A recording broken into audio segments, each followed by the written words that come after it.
अज्ञानतिमिरान्धस्य ज्ञानाञ्जनशलाकया चक्षुरुन्मिलितं येन तस्मै श्रीगुरवे नमः। जय श्रीकृष्ण चैतन्य प्रभु नित्यानंद श्री अद्वैत गदाधर शिवासादि श्री गौरभक्तवृंद। हरे कृष्णा कृष्णा कृष्णा हरे हरे, हरे राम राम राम हरे हरे। एक दिन गोलोक धाम वृंदावन में श्रीमती राधा रानी गोलोकपति ब्रजेंद्र नंदन कृष्ण भगवान को बताया, जो आप एक निर्जन स्थान चाहिए जहाँ पे अगर हम लोग रासलीला कर सकते हैं, अगर हमारा प्रेम में आप अगर खुश हैं, आनंदित हैं, तो आप एक स्थान निर्वाचन कीजिए जमुना तट पर निकुंज वन में, जहाँ पे हम दोनों वहाँ पे रासलीला कर सकते हैं।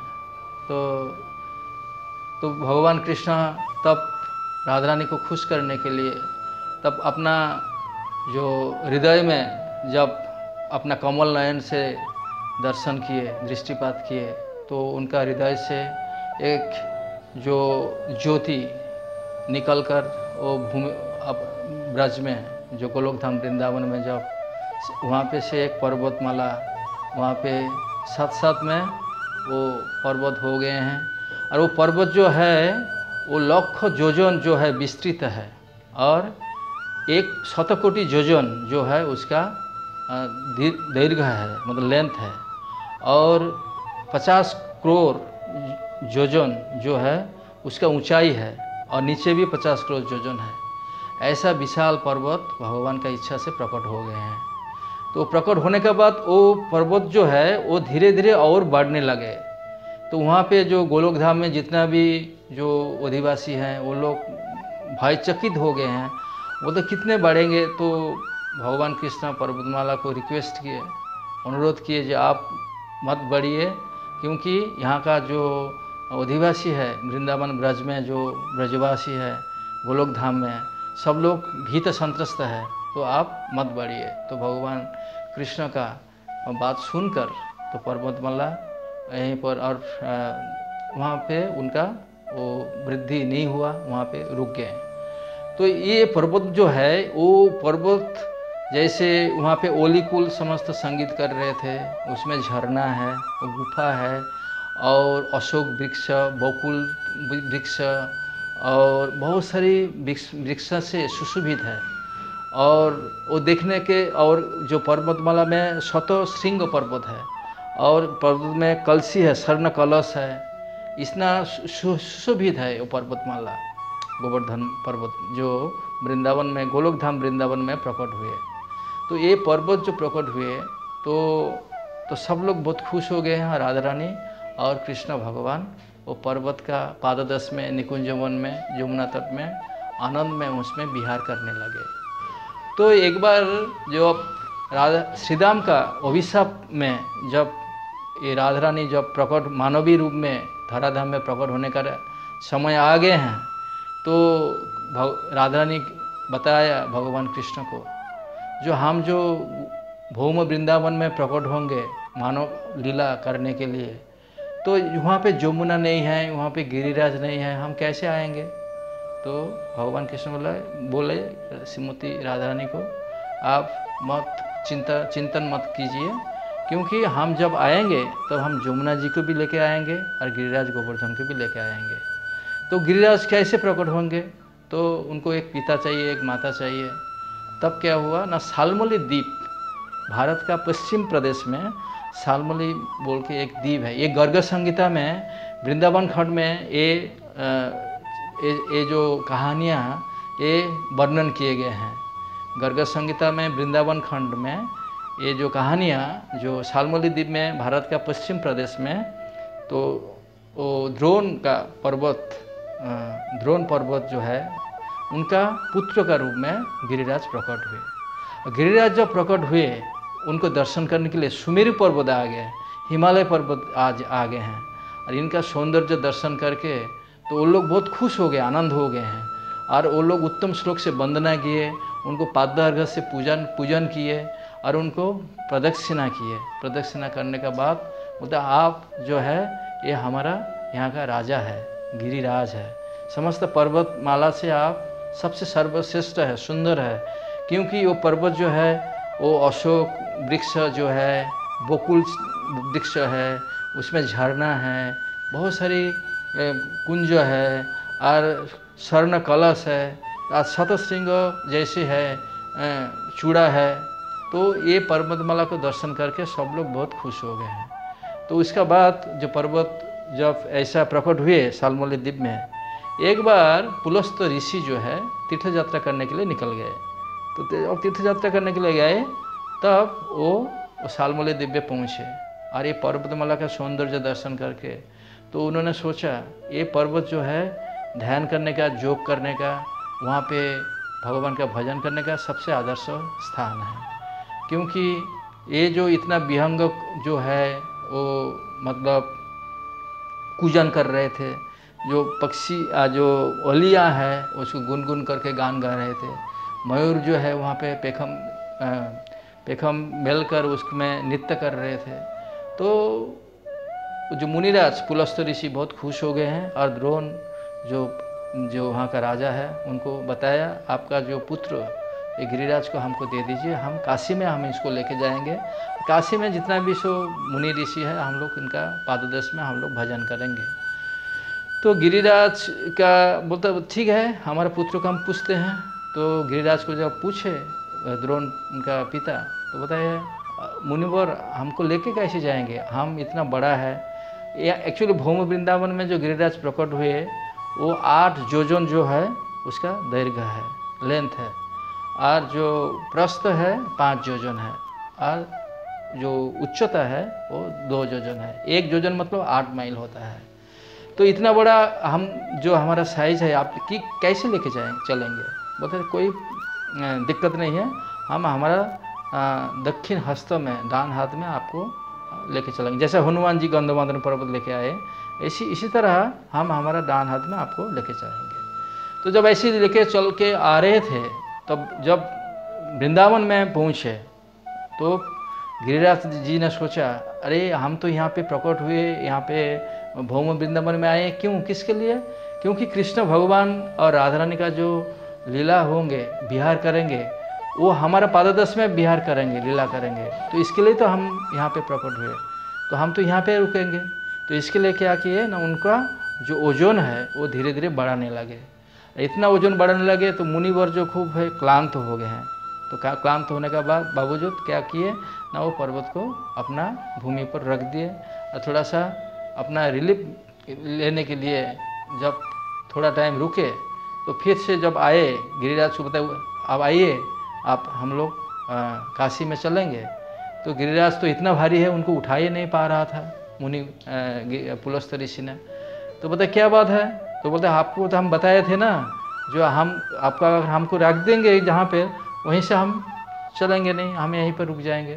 तो आप तो हमको रख देंगे, रख दिया है यहाँ पे, तो हम यहाँ से तो हम नहीं, यहाँ से मूव करेंगे। तो पुलस्त ऋषि वो गिरिराज को अभिशाप दिए, देखो तुम हर दिन 1 तिल का परिमाण तुम्हारा आप घटते रहोगे। तो इसके लिए अभी जो हम लोग गोवर्धन को देखते हैं वृंदावन में, जब जाते हैं भक्त लोग जाते हैं गिरिराज परिक्रमा करने के लिए, 21 किलोमीटर है वो, तो हम लोग देखते हैं कि गिरिराज पहले जैसे देखते थे अभी बहुत छोटा हो गया, मतलब धीरे धीरे 1 तिल परिमाण का लेंथ उनका धीरे धीरे अभी कम हो रहा है। तो ये जो है गिरिराज का महात्मा है। तो एक बार क्या है, नंद महाराज जब गिरिराज के पाददेश में उसका 9 लाख धेनु चराते थे, कृष्ण भगवान भी सब ब्रजवासी के साथ जब वहाँ पे गोचरण लीला करने के लिए जाते थे, तो एक बार ऐसा हुआ तो नंद महाराज के घर में इंद्र का पूजा के लिए सब कुछ आयोजन किया गया है। तो कृष्ण भगवान पूछे नंद महाराज को, क्या बात है, ये इतना क्यों पूजा के लिए ऐसा किस मतलब आप लोग अरेंजमेंट कर रहे हैं? तो हम लोग इंद्र का पूजा करेंगे। क्यों ना, इंद्र हमको बारिश देते हैं, और बारिश होने से क्या है, वो घास होता है, वो घास होने से हमारे गाय लोग खाते हैं, और गाय लोग क्या करते हैं, वो दूध देते हैं, और हम लोग तो ग्वाला है ना, हम लोग ये हमारा चलते हैं इसी तरह। तो बोलते क्यों इंद्र को पूजा करने का क्या जरूरत है, वृष्टि तो ऐसे ही होगा, समुद्र में तो भी बारिश होता है सब जगह में, वहाँ पे कौन यज्ञ करता है इंद्र के लिए? ये यज्ञ करने का कोई ज़रूरत नहीं है। हम लोग गो पूजा करेंगे और गोवर्धन गिरिराज को पूजा करेंगे। ये सब जो आयोजन किए गए हैं, चलिए नंदो बाबा को बोला हम सब लोग चलेंगे वहाँ पे जाके, वहाँ पे हम लोग गिरिराज और गौ माता को पूजा करेंगे। तो सब लोग कृष्ण का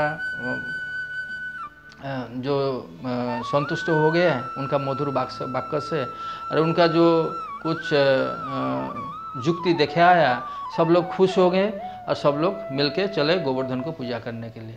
और यहाँ पे पूजा का जितना भी आयोजन किए गए हैं वो से पूजा जो है बहुत सारी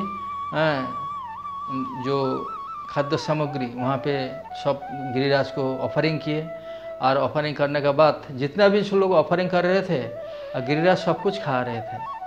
तो सब कुछ खाने के बाद एक्चुअली भगवान कृष्ण ही गिरिराज है, क्योंकि भगवान कृष्ण गिरिराज जो है भगवान कृष्ण का हृदय से प्रकट हुए, और गिरिराज भगवान कृष्ण और गिरिराज अभिन्न है, कोई अंतर नहीं है। तो सब तब इंद्र जब सुने जो ये छोटे बच्चा जो है कृष्ण ये हमारा पूजा को रोक दिए, तो वो बहुत गुस्सा हो गए। वो गुस्सा होके वो बारिश करने के लगे। संबर जो महाप्रलय होता था, संबर तो ऐसा मेघ को बुलाया और वहाँ पे वृंदावन में चलो, वृंदावन को पूरा उसे डिवास्टेट कर दो, पूरा प्लावित कर दो। तो ऐसा जब ये किए हैं तब संबर तो 7 दिन तक वहाँ पे बारिश होने लगे, और भगवान कृष्ण तब गिरिराज गोवर्धन अपना 7 साल का उम्र में 7 दिन तक ये अपना बाम हाथ का जो छोटा अंगुली होता है उसमें गिरिराज को छत्र जैसा है ऐसा धारण किए, और समस्त जो ब्रजवासी हैं तो सब लोग वहाँ पे गिरिराज का पाददश में आके वहाँ पे शरण लिए। तो भगवान कृष्ण सबको रक्षा किए।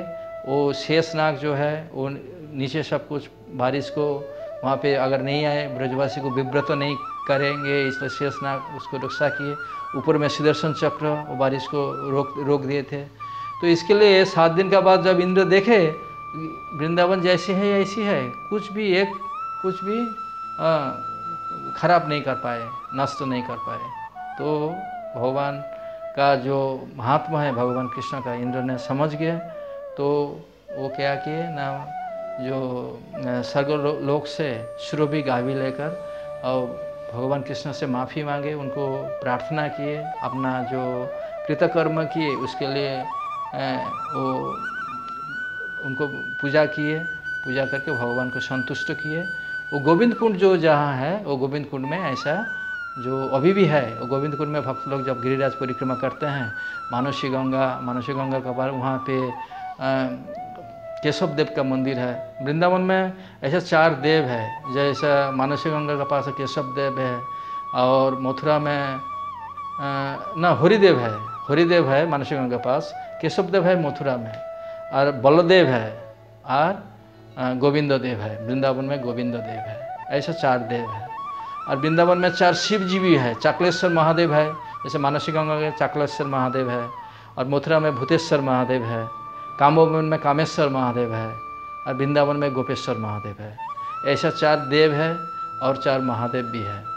तो इसी तरह वृंदावन में 84 क्रोश ब्रजमंडल जो है वो 84 क्रोश उसका विस्तृत है। और वो जो 84 क्रोश है उसमें उत्तर प्रदेश, राजस्थान और हरियाणा, वो तीन जो स्टेट है वो प्रदेश लेकर वो 84 क्रोश ब्रजमंडल परिक्रमा होता है। 1 महीना ब्रजमंडल परिक्रमा होता है। तो गिरिराज जो है वो जो है वो भी जो वृंदावन में जैसे श्याम कुंड, राधा कुंड उनका भी वहाँ पे है।